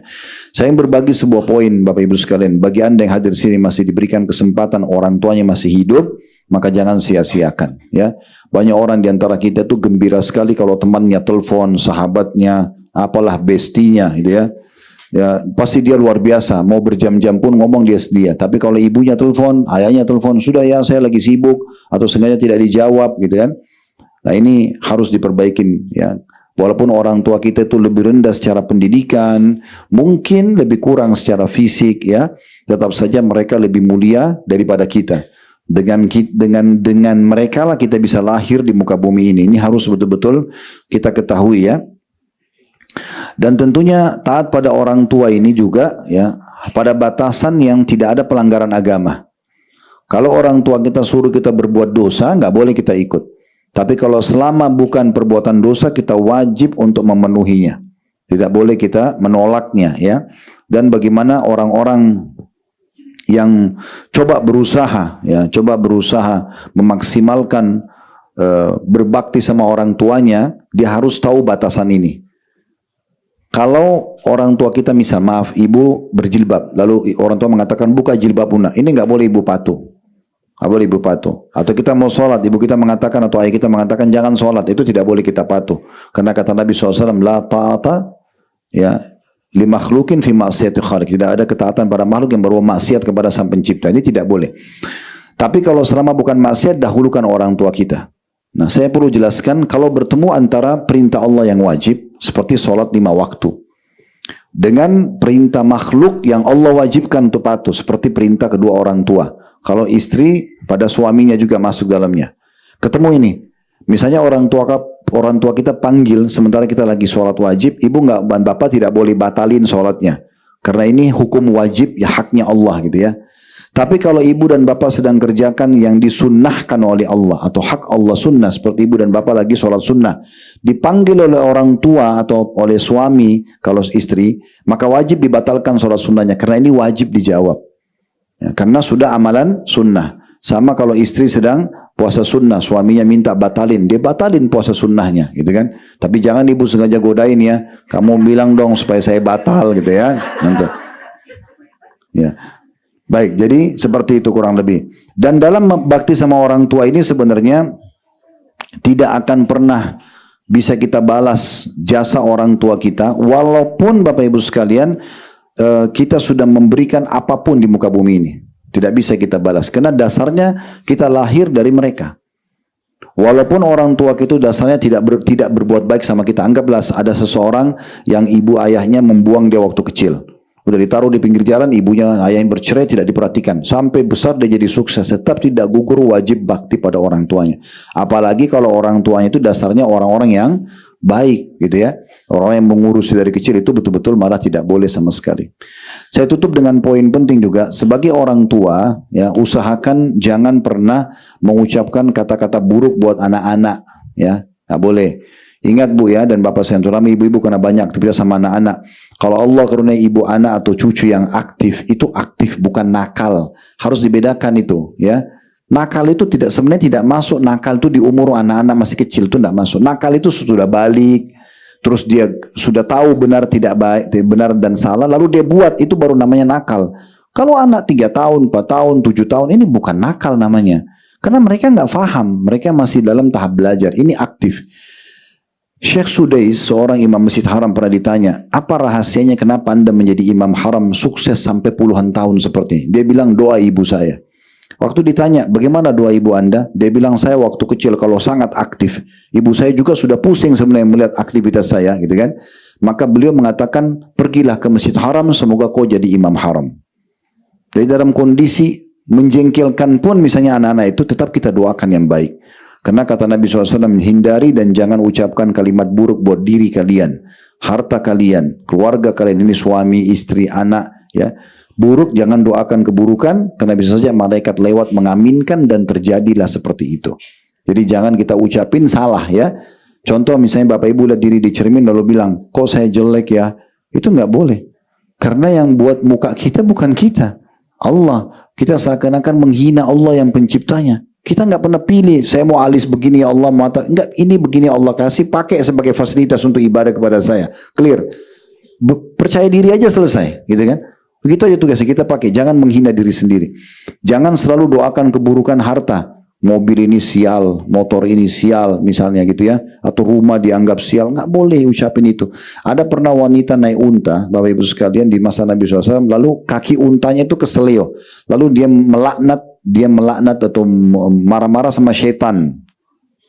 Kata Nabi SAW, jangan kalian mengucapkan itu ya, karena kalau syaitan itu dijadikan seakan-akan dia penyebab terjadinya sesuatu itu, dia makin besar, makin bangga. Tapi ucapkan bismillah, karena itu akan membuat syaitan makin kecil. Syaitan makin kecil ya. Dan Nabi SAW mengatakan turunlah dari unta itu, tidak boleh unta yang buruk ini, yang sudah dikutuk, ya doakan buruk berjalan bersama kami. Jadi nggak boleh. Doakan selalu yang baik-baik gitu ya. Apa saja selalu berdoa baik.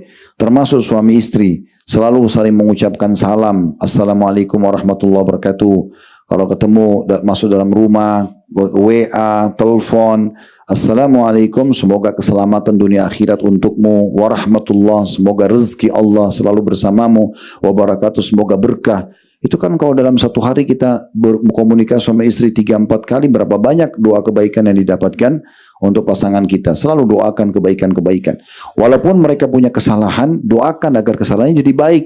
Ya, Bapak Ibu kalau sedang menghadapi satu permasalahan, anggaplah kita dizalimi oleh orang. Kita punya dua opsi berdoa. Opsi pertama, ini murni dendam. Dendam saja. Ya Allah, butakan matanya, ya Allah, pincangkan kakinya. Misal, uangnya kita diambil, atau orang buat zalim, kita doain. Diterima sama Allah, diterima kalau kita sedang dizalimi. Karena dua orang yang terzalimi tidak ada hijab antara dia sama Allah gitu ya. Tapi ini murni balas dendam. Kalau Allah kabulkan, selesai. Kita nggak dapat apa-apa. Tapi yang baik adalah ibu doakan dan bapak sekalian, ya Allah berikan dia hidayah supaya dia menyadari utangnya itu dia harus bayar. Begitu Allah terima dan dia bayar utangnya, dan semenjak itu dia jadi orang baik, kita panen pahala dia terus. Artinya doakan kebaikan buat diri kita, buat pasangan kita, buat anak-anak, itu jauh lebih baik karena tidak ada manusia yang sempurna tentunya ya. Dan kalau kita ingin membuka pintu bakti sama orang tua, ini panjang sekali bahasanya, buku tema sendiri. Tapi yang ingin kita titip pesankan, kalau ada seorang wanita sudah sampai pada status ibu, itu luar biasa, kedudukannya sangat tinggi di sisi Allah Subhanahu wa taala.